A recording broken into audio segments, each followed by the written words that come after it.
Like, you were in the inside, man. I wasn't. I just like looking at it from the outside. Like that's my main research. Okay, like there's a bunch of topics I want to go to Freemasonry. I want to basically denounce it, make it look silly and foolish and evil that it is. First and foremost, like it is a penis cult, right? Uh, okay, first of all, seeing you're creating a podcast here now. I have to make it clear that I don't really have any reference to your anti-Semitic ideas, correct? I am pro-Palestinian, man. Okay, I have to make a disclaimer. Okay, that's great, but I have to make a disclaimer that like I'm not like part of that segment of. I've got my own thing. Like everything I talk about is all about anti-greed. Like I say, everybody that's involved in greed is a serious crime. Every aspect of it is just sick, and that's the root of all evil. So I'm just simply anti-greed, and people that are greedy, I don't like them. So. And he has his own radio program. It's called Parody Talk, which can be found at honesty.org. Yeah, nice. That's the domain that'll get you in trouble. Anyway, yeah. But what were you saying? Penis, okay. Dick. They're a bunch of dick lovers. I was introduced to that group by a guy that he was an older guy, a guy older than me that was a business partner, because we were trying to do electronic classified ads in 91. 92, and so it was kind of like we actually even had I had keyword searching going in 92 and a BBS kind of thing, and I just sort of broke up with him. Things fell apart, and I went on because I said, well, no, we don't need eBay. So eBay was started in like 1995, and I had scrapped the idea of worrying about that by about 1994. I don't know, people say, oh yeah, you should have stayed in that. Who cares? But like this guy, he wanted to be like a Freemason, but he couldn't because he like had criminal record. So he made you do it. Hell's Angels, this guy, and he, I think he was grooming me to be his liaison or something. The Masons weren't going to accept him because he was too controversial. Yeah. And so I was sort of got shuffled into this, and he told me, well, Freemasonry is a good thing, and they're helping the world, and they're fighting the good fight, he says. And yeah, right. And he says you'll be guaranteed to be broken, destitute, forever, for eternity, basically, and you won't be helping the world unless you get in on a good thing. And so he gave me this whole big thing, and I was actually even skeptical back then because of the Al Fry stuff. You know that guy Al Fry that, of course, you know, he was great like videos. A fringe conspiracy guy. But so Al was sort of my contact and friend previously, and then so I was skeptical, but then I got introduced. I think I went to about 6 meetings at the lowest level. And then they've stalked me now for about 17 or 18 years while the feds watch. So whoever the feds are they watch the Freemasons that have been stalking me for so you've been really inside. 2 decades. I'm going to say something about Freemasonry, prove that it's penis worship. You were in the inside. You did the first degree. Tell me if I'm wrong. That's the first. Okay, you know about Egyptian mythology, and like there's this like one bitch named Isis. And like her husband was like named Osiris. Okay. And then like there was this other guy called Horus, right? Okay. Well, like Horus wanted to fuck Isis, so like he killed like Osiris, and then like he cut him up Osiris in like little pieces and threw him across the earth. And then like she was like she got all sad. She looked for him and like found every piece, but like some alligator or crocodile ate his dick. So like she got all sad, but like of course, you know, she's a woman. So like, but she made like a fake dick and like put it where it should have been, and then like he came back to life with that. And like when you look at Freemasonry, there's like the image of like that lady. She's like crying, and then that's Isis. A dude like behind her, like weaving the hair. That's like Horus. And the broken column, you know, like not column or not statue, you know, like big long stone thing that holds up buildings, column. Right. It's broken. That's like, what do you call it? Osiris's dick. Am I making this shit up, dude? What I said was correct or not? I was, you know, I think it was a half dozen meetings, lowest level, and then I basically got tired because I had a really bad childhood, and I was just tired, just a lot of stress or something, because my father was a really hostile guy. I kind of just distanced myself. He said, I don't know what these guys want. I don't know what this is all about. I can't afford it, actually, at that time. The guy I was working with to try to do the electronic classified ads, he was wasting a bunch of money, and he wouldn't listen to me about advertising or something. So fortunately, I went broke, and then I just was tired, so I just distanced myself, and then they wanted to try to retrieve me and pull me back in. And I was fortunate because I was just too dislocated to continue. And I think that might be like a miracle or something.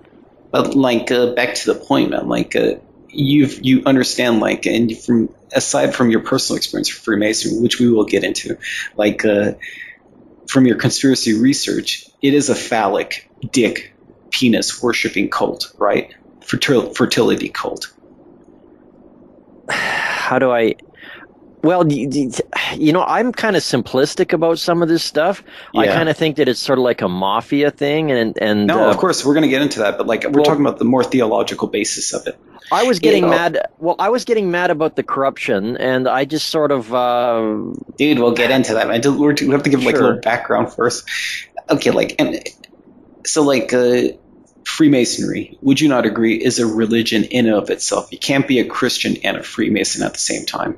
Well, Canon 1374, the Code of Canon Law, says that that's about forbidden societies, and you can't be a Catholic and a Freemason. So you are not just Catholic. You can't be a Christian at all, too, because like even when you did the first degree, when they like put you blindfolded, right? Right. And then like they made you kneel down, and then like they put your book, which I guess in this case, your case would have been the Bible, and this candle in front of you, like in this dark room, and they took off your blindfold and said, "Now I see the light." Right. Isn't that like anti-Christian right there? Well, I think it's theatrical. I think they do their thing, and it's kind of weird if they'd keep it legal, I guess. I don't really know if there's a law that should be enacted to prevent people from, sort of doing their own theatrics and joining a group. It's just sort of what they do once they get involved in these groups. They basically just start trolling for money, right? They just sort of, oh yeah, that's right. It's just sort of like all about money grubbing, and it seems to be it gets really mean spirited. Like all of the experiences I've had as a result of these guys has just been they're bad, just evil. Like they're just we're gonna get malicious. You got some great stories about that. Just a little bit more background. Okay, and like if I say this about the history of Freemasonry, you can tell me if I'm incorrect or right. Freemasonry is basically a continuation of let's say it like this. The old Babylonian religion was picked up by the Greeks. And then the Romans, of course, incorporated within their own, because in Roman times, you could worship any god, astaghfirullah, but like it had to be within like the Roman structure. But then let's say you had the Dark Ages after Roman Empire fell.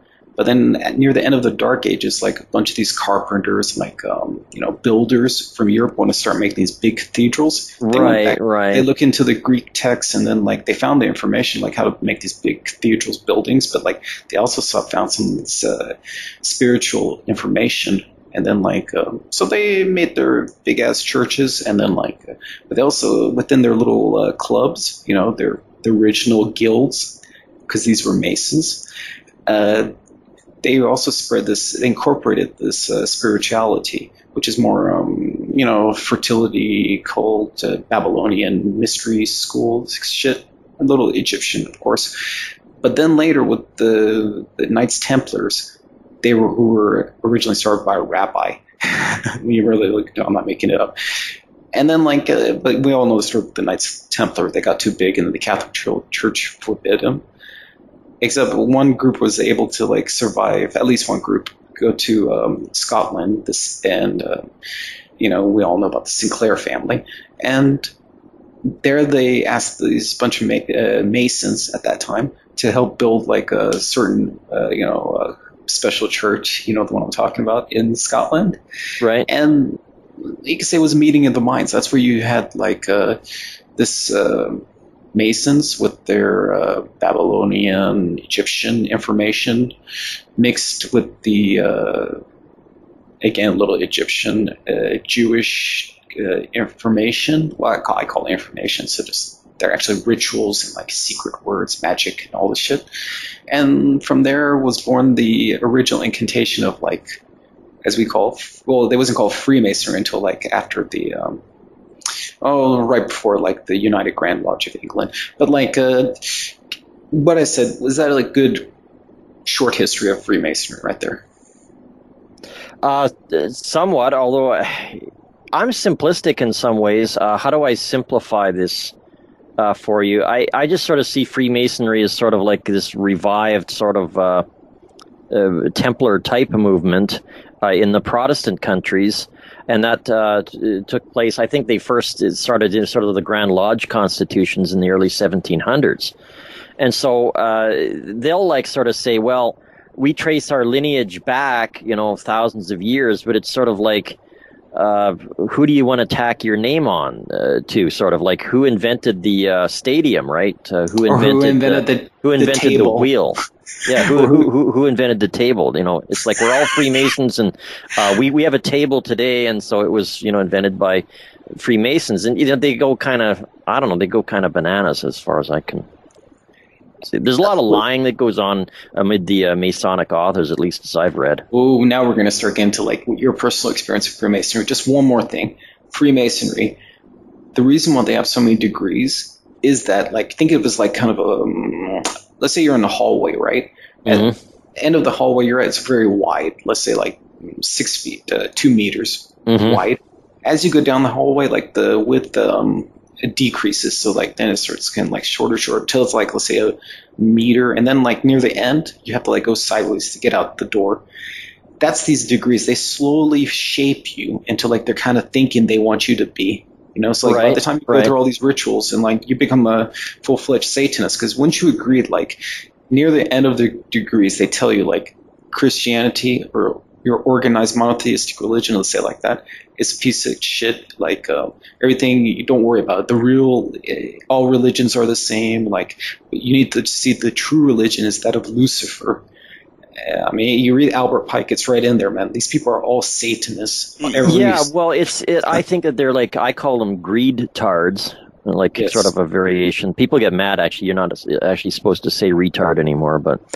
I think that they're greedy, and everything about the Luciferian doctrines is just sort of this reactionary Gnostic hatred toward just basic Christian and biblical religious doctrine. So it's like reactionary. It's sort of like, as far as I can tell, is most of the people involved in sort of the Masonic circles are more like club people. So they're people that like drugs and cults and clubs and sort of partying. They like the party life. And now I want to guess the big question right now. Okay, the group, we all know that most police officers, especially the higher rank, are Freemasons.